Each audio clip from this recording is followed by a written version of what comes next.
हे students, कैसे हैं आप सब लोग। आई होप आप सब बहुत अच्छे हैं, बहुत अच्छे वर्क कर रहे हैं, सही अच्छे देख रहे हैं, मैनेज कर रहे हैं। तो चलिए आज हमारे पास एक टॉपिक है दैट इज एल्जेब्रिक एक्सप्रेशन। तो चलिए इसको सॉल्व करते हैं।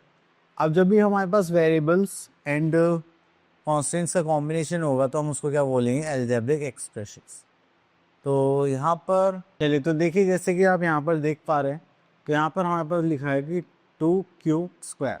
इसका मतलब ये जो हमारा ऑप्टेन हुआ ये हमारे पास कांस्टेंट है, ये क्यू वेरिएबल है। तो अभी हम कांस्टेंट और वेरिएबल्स को मिला के कुछ भी एक्सप्रेस करना चाहते हैं तो that is a algebraic expressions. ठीक है, अगर आपके पास सेम एल्जेब्रिक एक्सप्रेशंस है तो आप उनको प्लस या माइनस कर सकते हैं, अदरवाइज वो क्या रहेंगे, एज इट इज रहेंगे। जस्ट लाइक 4x y या 7। तो यहाँ पर जो आपका वेरिएबल है दैट इज x, यहाँ पर वेरिएबल y हो गया, ये कॉन्स्टेंट हो गया, तीनों चीज़ें अलग अलग हो गई। तो ये हमारी क्या हो गई, एल्जेब्रिक एक्सप्रेशन। तो जब भी आप ऐसे ऐसे अलग अलग प्लस माइनस के थ्रू लिखते हैं तो वो आपकी क्या हो जाती है, टर्म्स।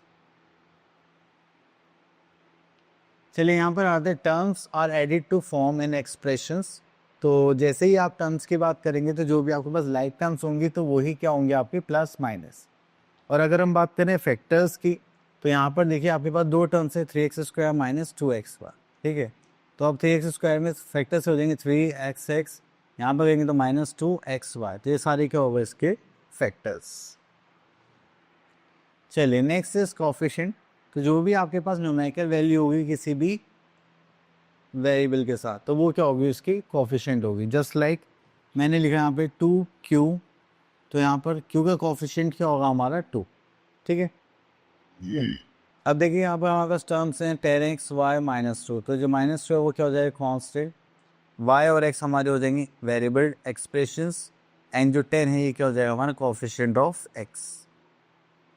तो चलिए यहाँ पर ये तो हो गया है, तो चलेंगे डेफिनेशन देख लेते हैं। The variables are x and y। Okay, तो यहाँ पे टर्म्स गिवन है 10x y 2। The number of terms यहाँ पर कितनी होगी, हमारे पास 3। एंड कांस्टेंट टर्म जिसके साथ कोई भी वेरिएबल नहीं होता that is 2। And the coefficient यहाँ पर हमें बता रखा। चलिए इसके बाद हम आगे चलते हैं। तो यहाँ पर ओके, नेक्स्ट टॉपिक देखते हैं, लाइक और अनलाइक टर्म्स। लाइक और अनलाइक टर्म्स में से छोटा सा डिफरेंस है। अगर हमारे पास 3 टर्म्स हैं, यहाँ पर x² x और -5, तो ये सारी क्या हो गए, अनलाइक टर्म्स, क्योंकि इनकी जो वेरिएबल्स हैं वो सेम नहीं है। एंड अगर आप यहाँ पे देखिए this is a² and this is a, तो ये दोनों का जो वेरिएबल है वो सेम है, तो ये क्या हो गई, हमारी लाइक टर्म्स। चलिए इतना करने के बाद फिर हम आगे चलते हैं।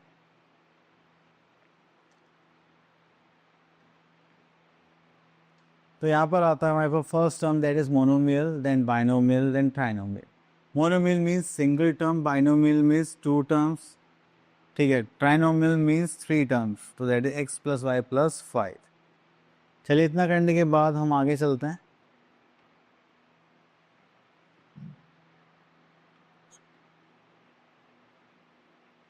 ओके, तो यहाँ पर आते हैं हमारे पास स्किल एक्सरसाइज। तो चलिए स्टार्ट करते हैं। तो क्वेश्चन नंबर 1 में बोला है generate algebraic expression for the following. तो हम यहाँ से ले लेते हैं, the product of x and y। तो चलिए product of x and y, अभी हम प्रोडक्ट करते हैं तो हमारे वेरिएबल टर्म्स एक साथ लिखे जाते हैं and added to the product of mn। तो उसमें ऐड कर देंगे हम किस में, m और n में। ठीक है, तो इसी टाइप से आपको यहाँ पर सारी एक्सप्रेशंस को सॉल्व करना है, ईजी था। तो यहाँ पर आता है separate the constant term and variable terms. तो देखिए ये सब हमारे पास क्या है, वेरिएबल टर्म्स है, बस कांस्टेंट टर्म क्या हमारे पास 7। तो बाकी हमारे पास क्या हो जाएंगी, वेरिएबल टर्म्स। तो right the terms and the factors of each of the following algebraic expression. तो चलिए यहाँ से फैक्टर्स लेते हैं, तो उसके लिए हम बी पार्ट चूज कर लेते हैं। तो हमें टर्म्स भी बतानी है एंड एल्जेब्रिक एक्सप्रेशन के फैक्टर्स भी। चलिए अब इसकी हम क्या करते हैं, यहाँ पर टर्म्स लिखते हैं। ठीक है, तो ये हमारी क्या हो गई टर्म्स। तो यहाँ पर आ गया 15x² y और यहाँ पर आ जाएगा 3xy²। 15 के फैक्टर्स निकालेंगे तो हो जाएगा 5, 3x² का निकालेंगे तो x और y के आ जाएंगे हमारे पास y। ठीक है, तो ये हो गया हमारे पास टर्म्स एंड अब ये हो गए हमारे फैक्टर्स। ठीक है, तो यहाँ पर देखेंगे तो हमारे पास आ जाएगा जस्ट लाइक 3 एक्स को एक्स कर लेंगे, वाई स्क्वायर हो जाएगा वाई एंड वाई। ठीक है, तो ये हो गए हमारे फैक्टर्स। इतना करने के बाद फिर आगे चलते हैं। यहाँ पर आते हैं classify the following algebraic expression into monomial, binomial, trinomial. Monomial means single term, जैसे आपको यहाँ पर दिखाई दे रहा है, yes this is monomial. Binomial 2 terms and trinomial is for 3 terms. ठीक है, इस टाइप से आपको शो करना है। तो न्यूमेरिकल कोफिशिएंट बताना है आपको हर एक एल्जेब्रिक एक्सप्रेशन का। तो यहाँ पर देखिए तो सर कोफिशिएंट क्या होगा, दैट इज -3/2। ओके, तो यहाँ पर है state whether the given pairs of the like और अनलाइक। अब देखिए वेरिएबल सेम है तो ये क्या हो जाएंगे हमारे पास लाइक टर्म्स। ठीक है, एंड देन यहाँ पे कोफिशिएंट बताना है, तो चलिए एंड डिफाइन द टर्म्स, चलिए तो आप लोग इजीली कर लें। Next is finding the value of an expression. तो जो भी हमारे पास वेरिएबल्स गिवन होंगे हम उसमें क्या करेंगे, वैल्यूज़ को पुट करेंगे एंड देन उनकी वैल्यूज़ निकालेंगे। तो चलिए यहाँ पर आता है स्किल एक्सरसाइज दैट इज 10.2। तो यहाँ पर करेंगे हम लोग fill in the table by substituting the value in the given expressions. Okay. तो चलिए क्वेश्चन नंबर 1, 2 एंड अप्रॉक्सीमेटली 3 भी सेम ही है। ठीक है, तो सारे की क्वेश्चन सेम है तो हम यहाँ से पिक कर लेते हैं this one. Question number 3 fourth part. ठीक है, तो इसको पिक कर लेंगे यहाँ से, ये हो गया हमारा। चलिए तो यहाँ पर आता है find the values of m = 1, n = 2, p = -1। तो चलिए यहाँ से फोर्थ ले लेते हैं। तो m की वैल्यू कितनी है हमारे पास, दैट इज़ 2। m की वैल्यू कितनी है हमारे पास 1, -5 p की वैल्यू कितनी है -1, देन -3 m की वैल्यू, तो यहाँ पर हमें 1 गिवन है, देन -2 n की वैल्यू क्या है हमारे पास, that is 2 and p is for -1। चलिए तो इसको देखिए, तो 3 2 कितना हो जाएगा 6 + 2 1 2, माइनस माइनस प्लस करेंगे, this is 5 and this is -3 and minus plus -2 2 4 and this is -1। अब इसको सॉल्व करेंगे तो हमें नॉर्मली करना है 5 + 2 8 + 5 8 + 5 इज 13, तो ये हो गया हमारे पास 13।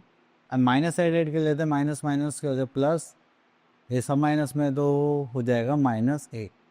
तो 13 - 8 करेंगे तो हमारे पास कितना आ जाएगा, दैट इज 5। तो 5 इज आवर आंसर। तो बस आपको ऐसे ही वैल्यूज पुट करनी है, देन उसको सॉल्व करना है। चलिए इसके बाद हम आगे चलते हैं। तो यहाँ पर भी सेम इसी टाइप के क्वेश्चन है, आप लोग इजीली कर सकते हैं। चलिए यहाँ पर देखते हैं। ओके, यहाँ से 9th का फर्स्ट पार्ट देख लेते हैं कि यहाँ पे पावर्स भी गिवन है अच्छी खासी। चलिए तो इसमें हम क्या करेंगे, फाइंड द वैल्यू। तो यहाँ पर देखेंगे that is z cube -3, that is z - 10। इसको करेंगे तो हो जाएगा z की value is 10 is to power 3 -3, यहाँ पर हो जाएगा 10 - 10। अब देखिए पहले हम ब्रैकेट सॉल्व करेंगे, 10 - 10 का हो जाएगा 0 0 × 3 करेंगे तो यहाँ पर अगेन क्या आ जाएगा 0, इस पर एज इट कॉपी कर लेते हैं। तो 10⁻³ इज 10 सॉरी 1000, तो यहाँ पर हो जाएगा 1000 -0, तो ये हो जाएगा हमारे पास 1000 इज द आंसर। ठीक है, सब सिंपल सा था, हम इजीली कर भी सकते हैं। चलिए और देखते हैं और है क्या हमारे पास कुछ, आई डोंट थिंक सो भी और कुछ है। हाँ, तो ये टॉपिक हो गया फिनिश। तो आई होप आप लोगों को सारे कॉन्सेप्ट एंड चीज़ें अच्छे से क्लियर हो गई होंगी। हम मिलते हैं नेक्स्ट वीडियो में, तब तक के लिए ऑल द बेस्ट।